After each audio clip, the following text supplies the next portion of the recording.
दोस्तों, यदि आप जनसेवा केंद्र संचालक हैं और आप ई डिस्ट्रिक्ट की आईडी यूज करते हैं तो आपको दिनांक 15 नवंबर से पहले अपनी एक नई डीएसपी चूज करना है, नहीं तो आपकी ई डिस्ट्रिक्ट की सेवाएं बंद हो जाएंगी।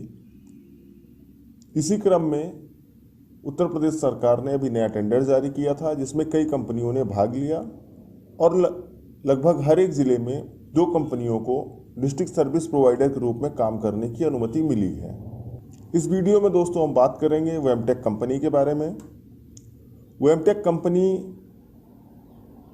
भी अपने पोर्टल पर बीएलई रजिस्टर के नाम से नया टैब ऐड किया है और जिसमें आप रजिस्टर करके नई सीएससी आईडी ले सकते हैं या फिर अपनी पुरानी ई डिस्ट्रिक्ट आईडी को इसके साथ मैप कर सकते हैं।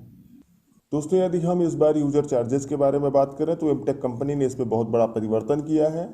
आइए हम इसी पर बात करते हैं और आपको बताते हैं कि आपको हो सकता है कितनी फीस जमा करनी पड़ जाए। तो इसके लिए सबसे पहले आपको वेम पोर्टल पर आना है। यहाँ पर आप आइए। सबसे पहले आप नीचे जाते हैं और यहाँ पे आपको हम दिखाते हैं कि वेमटेक कंपनी ने अपने पोर्टल पर चार्जेस के बारे में क्या जानकारी दी है।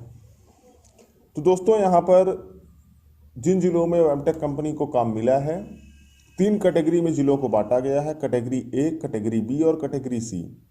इस कैटेगरी वाइज जिलों की लिस्ट आपको नीचे पीडीएफ में दे दी गई है, आप डिस्क्रिप्शन में जाके डाउनलोड करके पढ़ सकते हैं।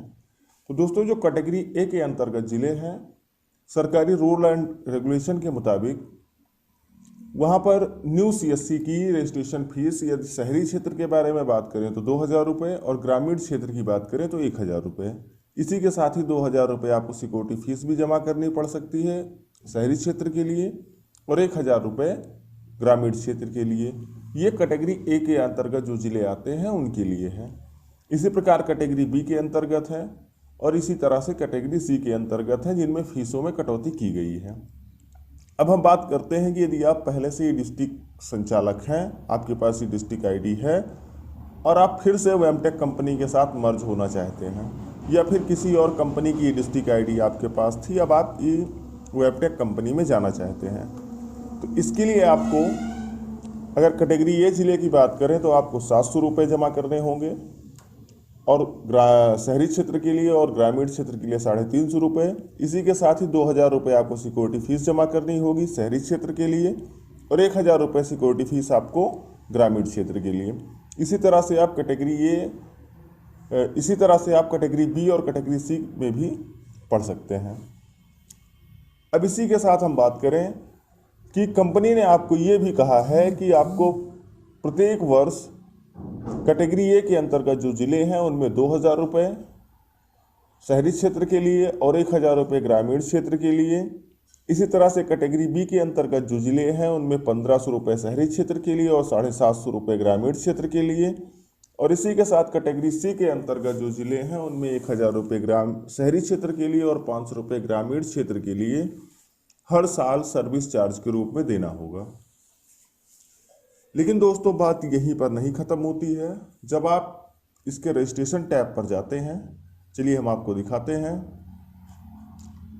इस तरह से इनका रजिस्ट्रेशन टैब का पोर्टल है और आप इस पर क्लिक करें। अब हम आ जाते हैं इनके जो रजिस्ट्रेशन पोर्टल इन्होंने बनाया है उस पर, और उस पर दी गई सूचनाओं को ठीक ठाक से पढ़ते हैं। उस पर दी गई सूचनाओं को हम अच्छे ढंग से पढ़ते हैं। देखिए दोस्तों, यहाँ पर आपको लिखा गया है कि पंजीकरण की न्यूनतम राशि 1,000 रुपये है।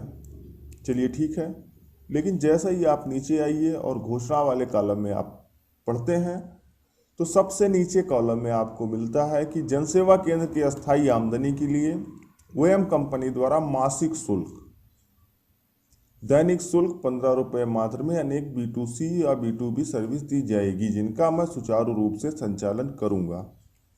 दोस्तों, अगर इस कॉलम के बारे में हम बात करें तो कंपनी ने पहले तो ये लिखा है कि मासिक शुल्क, इसी के साथ उसने ये लिखा है कि दैनिक शुल्क 15 रुपये मात्र, यानी कि आपको 15 रुपये प्रतिदिन के हिसाब से किराया भी देना होगा और आपकी जो 1,000 या 2,000 रुपये सर्विस चार्ज है सालाना वो भी भरना होगा और अभी जो रजिस्ट्रेशन फीस आप दे रहे हैं ये भी आपको भरना होगा।